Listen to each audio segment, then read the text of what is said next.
Assalamu alaikum wa rahmatullahi wa barakatuh. Bismillahir Rahmanir Rahim. Nahmaduhu wa nusalli wa nusallimu ala rasulihil kareem. Amma ba'd. And welcome to another video on the Islamic Knowledge YouTube channel. And in today's video, we are looking at one of my favorite books when it comes to the history of Islamic law. And it is a book which, honestly, if anyone asks me what's a book that I should read to understand the history of fiqh or the history of even hadith, and they know basic Arabic and they understand how to read classical texts a little bit, this is the book I would recommend. Al-Sunnah al-Nabawiyyah wa Silatuha bil-amal wal-Madhahib al-Fiqhiyyah by Naji Lamin. And this, the copy I've got, so I actually printed my copy using a PDF. I printed it using Doxu, and this is the Markaz al-Muwatta print. So I've actually got a A4 size copy that I've kind of just done an impromptu print from my own side, and therefore I actually haven't even got the contents page because Doxu only lets you do about over 500 pages or so, and so I had to actually split the PDF. And then what's happened is that, so the PDF actually goes all the way till about 540 or 50 pages. Then I managed to actually get a hard copy myself. So all of my notes that I have, that I will share by the way on our Telegram channel, and I have got copious notes on this book, and this is one of my favorite books. Honestly, I've benefited so much from this book in my Hanafi book that I've written, An Introduction to the Hanafi Madhab Volume 1, and I will be teaching this whole book, by the way, An Introduction to the Hanafi Madhab Volume 1, from February 15th once a week, and it will be a one-year course. And if you want to register for that course, the link is in the description of this video. Please do join that course. It's honestly, I really think you will benefit from that course, and you'll find it phenomenal, and you'll see how I've used books like this. And this is a phenomenal book. Why is this book so good, by the way? It is actually one of the few books that actually benefits from all of the earlier scholars, all of the works from the earlier scholars. So basically, he benefits from Imam Shafi rahimahullah's He even refers to Al-Asl of Imam Muhammad, which honestly might sound like an obvious thing to do, but the amount of researchers who have actually just used Al-Asl properly, other than the person who's actually researched Al-Asl, Muhammad bin Uqalin, very few scholars are actually using Al-Asl. Now that we have Imam Muhammad's Al-Asl, this book needs to be utilized a lot more to come to deductions about certain ideas. He's also used Imam Malik's Al-Muwatta, he's used Al-Rad ala Siyar al-Awza'i of Imam Yusuf, Ikhtilaf Abi Hanifa of Nabi Layla of Imam Yusuf, Al-Hujja ala Ahli al-Madina, one of the few books that you find not a lot of research done on this book of Al-Hujjah. He has kind of worked his way through the book and come up with some brilliant points. So what's this book all about? By the way, this book is the one that will kind of make you appreciate the concept of Amal Mutawarath, also the concept of the Madhahib as well. And at the same time, he's a very balanced author. So let's just have a look at the contents page first. So he starts off with تدوين السنة وأهم القضايا المتعلقة بها. Then الفصل الأول المقترحان لإثبات توثيق السنة وتدوينها في وقت مبكر. Then الحركة الحديثية بالأمصار الإسلامية. This one is brilliant. He speaks about the impact of Makkah al-Mukarramah. Then he speaks about الحركة الحديثية بالكوفة من عهد ابن مسعود إلى عهد أبي حنيفة. Phenomenal. Then مقترحات لإثبات توثيق السنة من خلال بيان حقيقة المذاهب الفقهية. المطلب الأول المذهب المالكي، المذهب الحنفي، المذهب الشافعي. Then مفهوم السنة وتثبيتها وحجيتها. This is where he speaks about how the sunnah to one scholar was not the same as the sunnah to another scholar. The term sunnah differs from scholar to scholar, and how they define, how they achieve what is the sunnah. So تعريف السنة قول الصحابي وعلاقته بالسنة تطور البحث الأصولي. وفي قول الصحابي مع الشافعي عمل أهل المدينة وعلاقته بالسنة أصل عمل أهل البلد عموما دراسة في النشأة والتأصيل. حجية السنة وطرق إثباتها. حجية السنة وطرق إثباتها. Then he carries on الإمام الشافعي ونصرة السنة من حيث التثبيت والحجية. Then حجية السنة موقعها من القرآن شروط تثبيت خبر الأحد والاحتجاج به. And then طرق استثمار السنة. Then ضرورة تمييز أحوال النبي صلى الله عليه وسلم. How many people have written on the different halat of the Prophet صلى الله عليه وسلم? It's so rare. Al-Qarafi, then you have a few others who have written on it. Ibn Ashur, mashallah, has really smashed it in his Maqasid al-Shari'at al-Islamiyah. But more needs to be written, and there's some stuff that I discuss in my Hanafi book as well. طرائق الأئمة الفقهاء في التعامل مع السنة. طريقة الإمام بحنيفة مع السنة. طريقة الإمام مالك في التعامل مع السنة. طريقة الإمام الشافعي في التعامل. طريقة الإمام.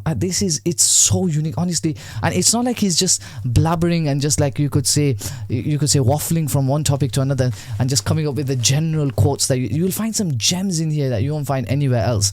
Then صلة السنة بالمذاهب الفقهية المرويات المدونة عند أهل المذاهب الفقهية. then صلة السنة بالمذهب الحنفي، صلة السنة بالمذهب الشافعي، نموذج من المذاهب المندثرة. then بعض مظاهر النقد الحديث تثبيتا واستثمارا عند أئمة المذاهب. then تمهيد محمد بن الحسن وانتقاده لصنيع مالك في مروياته في الموطأ. then موقف الشافعي من تعامل مالك مع السنة المروية في موطئه. Then here he even has بيان خطأ الشافعي على مالك, or i.e. some of the mistakes that Imam al-Shafi'i has made when he critiques Imam Malik. Then كتاب اختلاف الأوزاعي وأبي حنيفة لأبي يوسف, اختلاف علي وعبد الله بن مسعود للإمام الشافعي.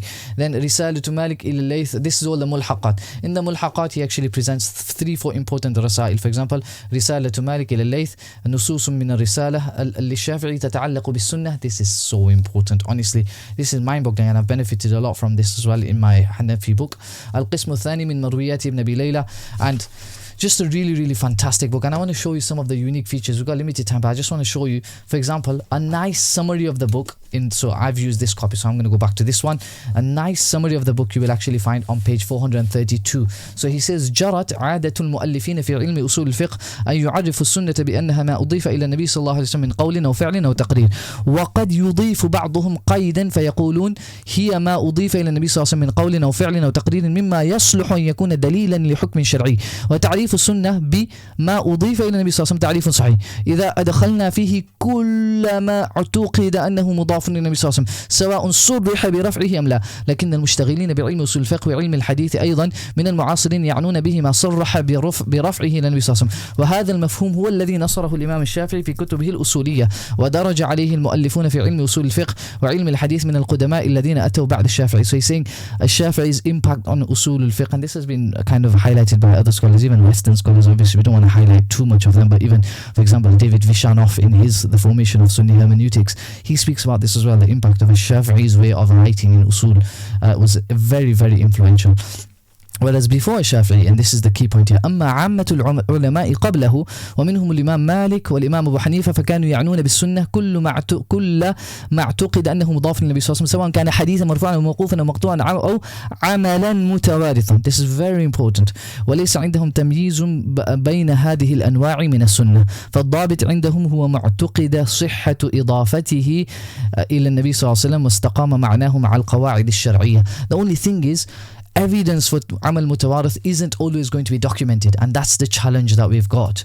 So here's now on page 152. Let's just have a look at some interesting fawaid that I find in this book really beneficial. Firstly, something I just mentioned earlier as well, page 152, the author is actually benefiting from al-asl of Imam Muhammad, as in like he's doing istikhraj of fawaid from al-asl.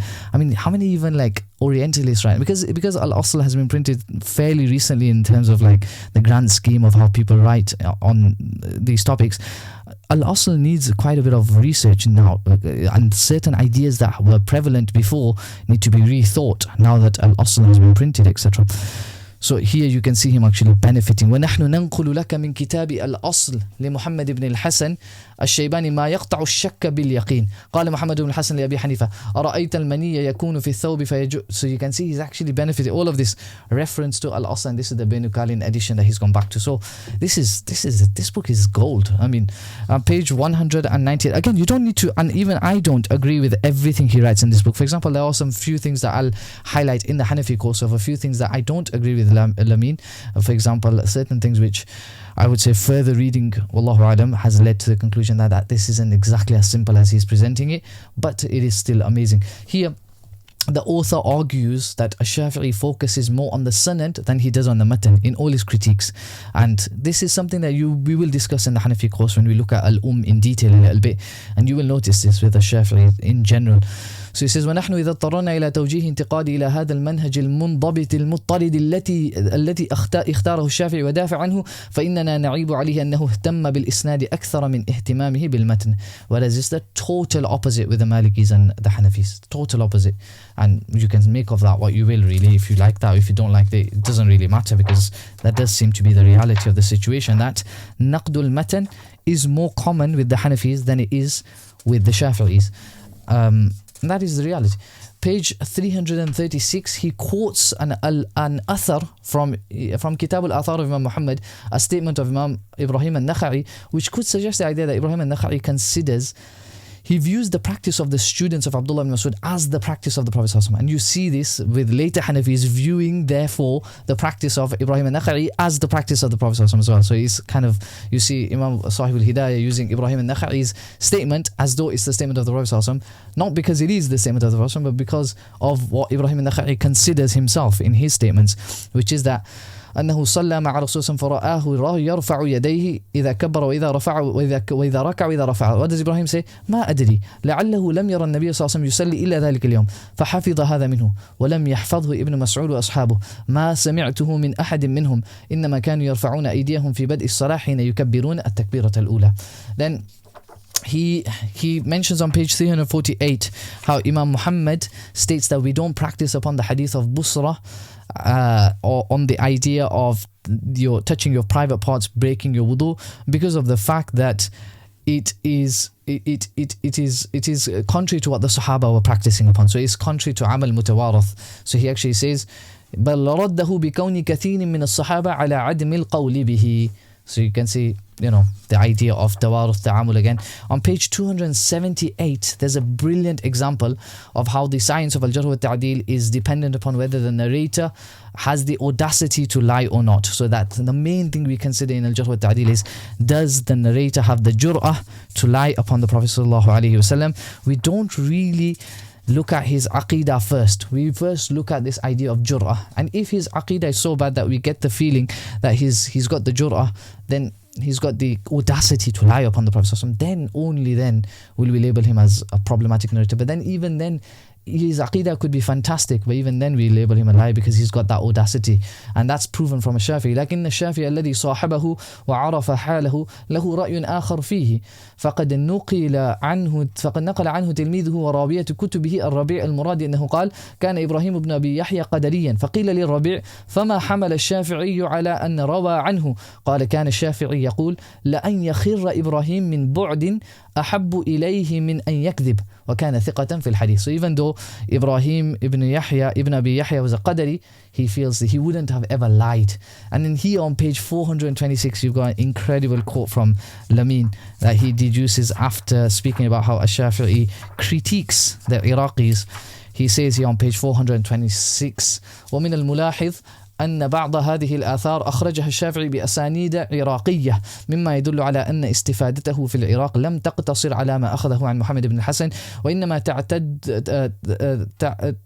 تعدته إلى رواية الحديث.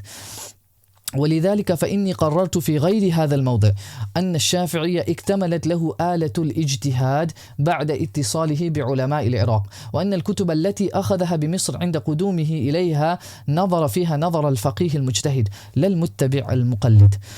So this is, this is incredible. It's an incredible book. As I told you, the addendum has these mulhaqat, Risalatu Layth ila Malik, and etc. So this is the Markaz al-Muwatta print. You got a PDF of this available. I'll put it on the Telegram channel. Again, I'll also put my notes on the Telegram channel, so you can have a look. These are just the fehris of all the important and beneficial points that I found in the book, and you may find others.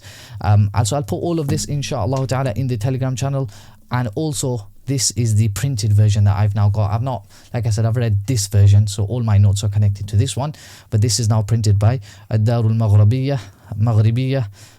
Maghribiyyah, and this is Naji Lamin. This is his book, a fantastic book. Honestly, if you're in Arabi Som, Arabi Chahan, Mishkat, whatever year you're in, you must read this book. I think you will truly find it mind-boggling. I hope you enjoyed this video. Please do give it a like, please give it a share, and I hope to see you in the next video. Jazakumullah khairan. Wassalamu alaikum wa rahmatullahi wa barakatuh.